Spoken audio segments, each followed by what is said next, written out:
What's going on, guys? Today I'm going to be making a little part 2 to the why RuneScape 3 gearing progression feels so weird video that I made a few weeks ago or a week ago or whatever at this point. And in this video I am mainly going to be talking about solutions to the problem. If you saw the original video, you know I didn't really say a lot of solutions, and if you didn't see that video, definitely go and check it out because this video probably won't make a ton of sense and it will be missing a lot of that information. So yeah, definitely go check that out if you haven't seen it. But in this video, I'm going to be talking about more of solutions to this problem instead of just talking about the problem itself. So hopefully this kind of gives a little bit more ideas if a developer sees it. I doubt they will. But yeah, so the first solution the first real problem that I'm going to bring up is Necromancy being too easy to gear. And I know a lot of people probably won't like this idea, but at the end of the day, Necromancy being too easy to gear is not good for the other styles in the game. Like, the way I see it is nothing Jagex can do will ever fix this problem, specifically because Necromancy is so easy to gear. And I wouldn't make it, I wouldn't do anything crazy, but I would make Necromancy slightly more difficult to gear, get your best in slot stuff, and, make it just a little bit harder, I guess. So what I would probably do for this is take the Split Soul incantation and the Threads of Fate incantation and retroactively lock that for players and put it on some kind of boss drop table. Again, a lot of players probably won't like to hear this, but I think at the end of the day, it's really good for the game to do something like this because those abilities are just so powerful. They're given to you effectively for free, and you don't need these abilities. Like, there's no piece of content in the game that you need, Split Soul to complete. There's no content in the game that you need Threads of Fate to complete. These are just extremely powerful upgrades that are just additional damage. And things like that, I don't think should really be, given to players for free. It's just a lot of power. And it's really hard to balance something like that, at least the way that I see it. Like, there's no real good thing you could do to balance this because those things are just so powerful. And so let's talk a little bit about Split Soul and a little bit about Threads of Fate here and why I think these need to be locked. If you've seen my Raksha pool skip, the low effort Raksha pool skip video, you kind of might know this, but the only reason that's possible is because Split Soul exists, and you probably shouldn't be able to AFK skill a little bit, buy some Raziel gear and then go and complete one of the craziest DPS challenges in the game that a normal player is going to be able to do. Anybody who's done a Raksha pool skip before Necromancy knows that it is pretty difficult to pull off. Your damage output had to be really high, and you had to really know what you were doing and be pretty good at the game. And now you can literally like almost AFK it, and that's just a lot of power to give to the players for free. And again, you could complete Raksha perfectly fine without Split Soul. Like, you don't need Split Soul. It's only going to make your kills a little bit faster, if anything. And yeah, it's just one of those upgrades that's not really required for anything, and it gives you just a ton of power for free. Threads of Fate is pretty similar. The way we use this at AOD is you get your 5 soul stacks on the lantern, and then you use Threads of Fate, Volley, Sap, and Volley. And you get 2 full 5-stack volleys on the AOD minions, and you effectively insta-kill them when all the players on the team do this. And, again, you don't need Threads of Fate to complete AOD. It just makes it really easy and, like, way faster. So I think, again, something like that probably shouldn't be given to the players for free. And, you might not agree with this take, but at the end of the day, my goal for this video is just to give ideas about how to bring the game a little bit more in line. And again, I just think Necromancy needs a little bit of a tone back in the amount of power it has for free. And the way that I would go about locking these abilities would be take Split Soul and put it on something like the Terraket drop table. I've talked about this in a previous video somewhere, but I think Terraket is the perfect place to put this drop. Terraket is a Necromancer, and you get Split Soul from ED3 anyway, so getting Split Soul for Necromancy from ED3 just makes a ton of sense, and it fits like perfectly. And you just make it like a 1 out of like 30 or 1 out of 50 drop rate from there. And I think that would be a pretty good solution to that problem. For Threads of Fate, I would probably put this on the Raksha drop table, and we'll get into Raksha here, and this will make a little bit more sense, but it wouldn't be super difficult to unlock this from Raksha. once you hear what I have to say. But I think Raksha is another good fit for something like Threads of Fate. Boosts Raksha's GP per hour a little bit, makes it a little bit, you know, like gives you more of a reason to go and complete some of this older content.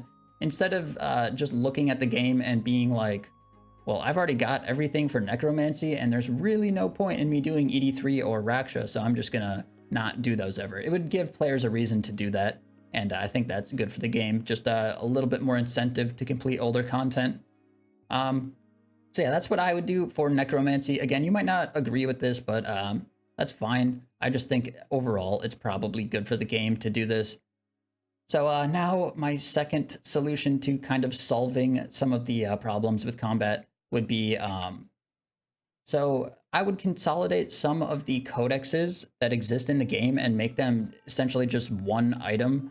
So for Raksha, I would make it just like a Raksha ability codex, and then you just, you know, kind of like how the Lost Knowledge Codex works. You just charge it up and then you unlock whatever ability you want from that one codex. And then maybe for a boss log thing, to complete the boss log, maybe it would be best for you to just have to unlock all of the abilities to complete the log.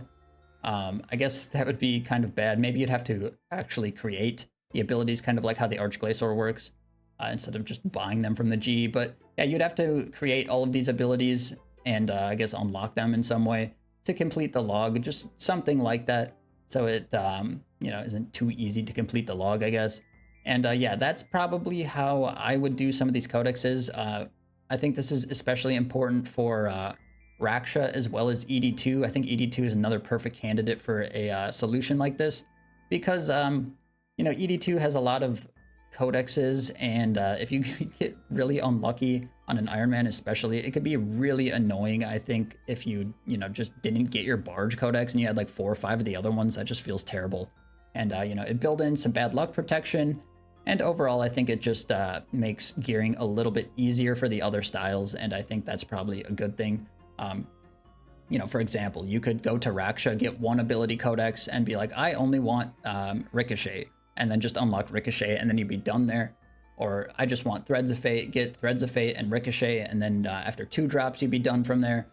And yeah, I just think it'd be a little bit more, I guess, easier, and it'd make balancing the combat styles just a little bit easier. And I think overall that's probably a decent solution. But yeah, I would consolidate some of those codexes.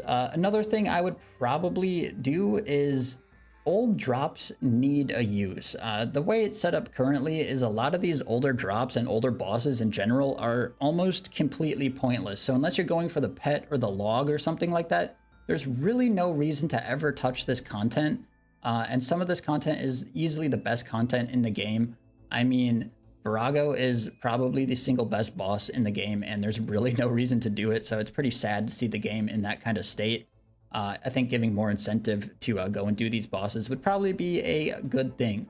And the way that I would probably do this is for Seismics, you know, give them a special attack where you put both of them into an EOF, and then it'd be kind of like the Dragon Claws. And then you could, you know, get a new special attack for Magic. Magic's pretty lacking in special attacks, so I think some new ones is really good.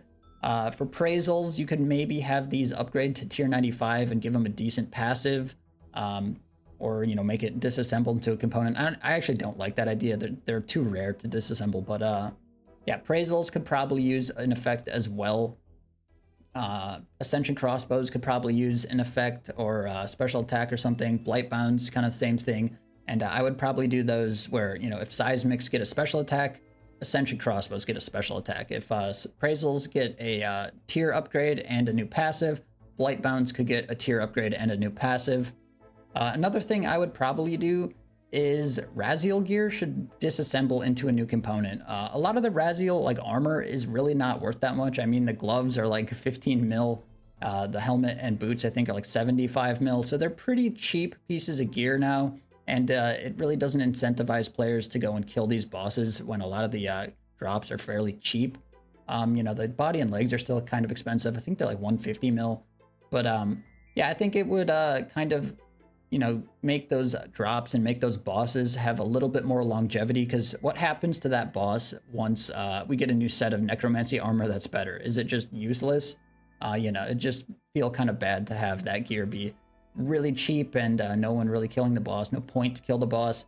So I think disassembling items like that into a new component could be really good. And we haven't gotten a new component or a new perk to use in like 4 years, and the game desperately needs that.